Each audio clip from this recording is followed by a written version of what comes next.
Lorsque tu es enceinte et qu'à un moment donné, tu commences à visiter les pages de vente de vêtements pour enfants, je parle des pages de Layette, tu vas te rendre compte à un moment donné que chaque fois que tu vas ouvrir Facebook, c'est d'abord les contenus qui ont trait aux affaires de Layette que tu vas voir apparaître.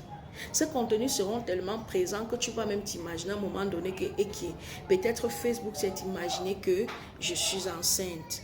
Laisse-moi te dire que ça n'a rien à voir.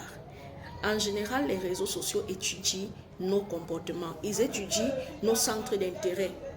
En fonction de ce que tu aimes consulter comme contenu sur les réseaux sociaux, on va te le rediriger. Le passionné de sport va recevoir les contenus de sport.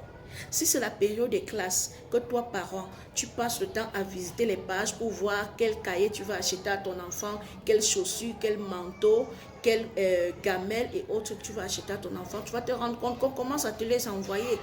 Et ce n'est pas de la magie, c'est juste une affaire d'étude des centres d'intérêt des utilisateurs d'Internet. C'est pour te dire que toi qui es sur les réseaux sociaux, choisis mieux tes centres d'intérêt pour qu'on te rédige les contenus qui vont t'instruire et non ceux par lesquels tu vas perdre ton temps, seulement peut-être à faire du japap, comme on a l'habitude de dire.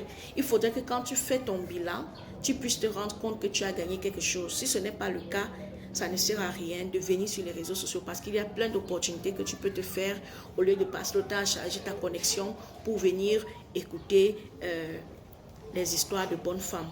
C'est le conseil du jour. Si tu aimes, je t'invite à liker. Invite les autres à liker pour davantage recevoir des vidéos conseils.